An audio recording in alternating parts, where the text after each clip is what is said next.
Oh, hi, Carlyse. How are you? Hello, Marna. I'm doing very well. Fine, good. I promised that we would talk about the story of the mudras today and Uh, how you think about that and what your thoughts about it are. I think that's a lovely thing for us to explore and take a look at because the mudras can be looked at in so many different ways. And I happen to have a great love of storytelling. I love stories.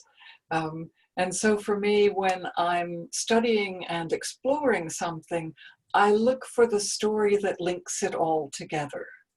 Yeah. And certainly when I came to Jin Shin Jyutsu, I had never heard of mudras before. I didn't know the word. I had no idea what they were talking about.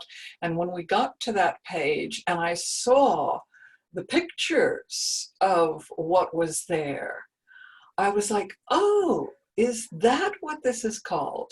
Because while I didn't know mudras as a word or an idea, what I was familiar with were the forms of dance in certain parts of Asia where the hand position is very specific and it chooses to be, these hand positions are being used as part of the story that's being told in the dance.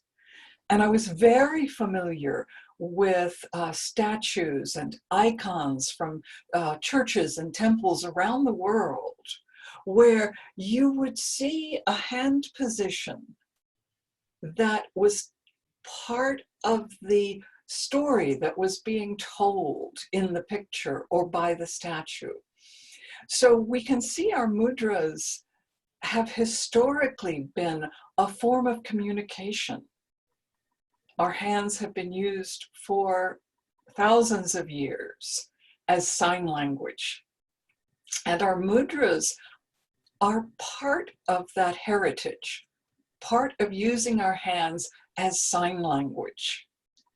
Only they're not talking about words or phrases. The mudras are addressing essential concepts. So we may see a statue that is referring to compassionate self, resting in a compassionate relationship, this above and below connection of heaven and earth through the hand positions. So that history of mudras and how they have been used informs my way of looking at the eight, to see them as telling a story, informing us and speaking to us about some of the essential information that is conveyed to us in Jin Shin Jyutsu. And it's a very simple story. And through the mudras, we are being invited to directly experience that essential information that is being conveyed. And for me, the message is all is contained in the breath. All is in the breath. Our story in Jin Shin Jyutsu is a very simple story of the energetic self. This is the story so many of us are familiar with, that there is the one main central energy that is going down the front and up the back, down the front and up the back. And here in that first mudra and the second mudra, this center line of the hand, down the front, and then up the back, that one central energy. And this one main central energy then divides into two, a left and a right supervisor. Both of them are going down the front and up the back. And that left supervisor has an overall responsibility for all of the energy that is going down the front. And the right supervisory energy has an overall responsibility for all of the energy that is coming up the back. And so from this central mudra, down the front and up the back, we now come to this mudra. This mudra that speaks to that left supervisor. It's talking about those descending aspects, this down the front. And for the students of Jin Shin Jyutsu, you may recognize the 5th depth and the 2nd depth, harmonized by the 6th depth, all descending depths that are strongly and powerfully connected to the left supervisor, taking us into the mudra that is holding these fingers here, this movement up the back, the 1st depth, the 4th depth that is harmonized by the 3rd depth. Once again, that down the front, up the back. And then from this Trinity movement down the front and up the back, there is a new movement. We now come to this very intriguing mudra that is both the exhaling and the inhaling, but takes the form of a triangle, a trinity that is linking matter to spirit and spirit to matter, helping us to move back into a oneness that has form and structure. And then this trinity resolves itself into the fullness of the breath. This mudra that is both the universal and the individual breath. This is a mudra that is connecting the infinite into the finite of myself.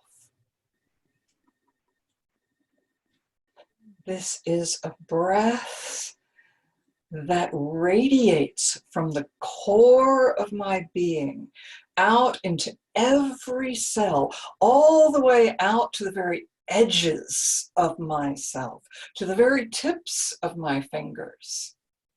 That then, from this fully expanded breath, here, it now returns to the center, to the core of my being.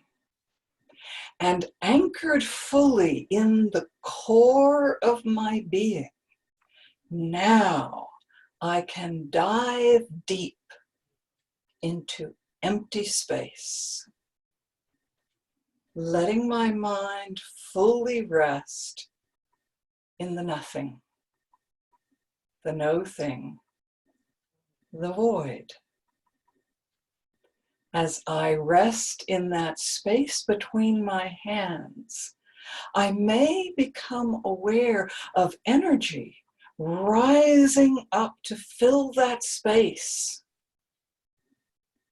to fill it with all the potential that is carried in a new breath, a new round of exhaling, inhaling, exhaling, inhaling, exhaling and inhaling, expanding into the fullness of the entire universe that I am, to return to the center, to dive deep once more, experiencing in the completion of this 8, the rhythm, strength, and peace that is available to me anywhere, anytime, through my hands. Wow, beautiful. Thank you very much. It's a beautiful way to talk about them. And well, I thank you very much for this story about the mudras. Thank In you. its utter simplicity, Jin Shin Jyutsu is the story of our breath. Yeah. And all is in the breath. So you could almost say all is also in the mudras. All is there in those 8 mudras. Yeah. Beautiful. All of the story of Jin Shin Jyutsu is there. Yeah. Well, thank you for today. I hope to have a conversation with you at another moment again about maybe another aspect of the mudras. And well, thank you for today. Thank you. It's been my pleasure, and I do look forward to our next conversation. Thank you.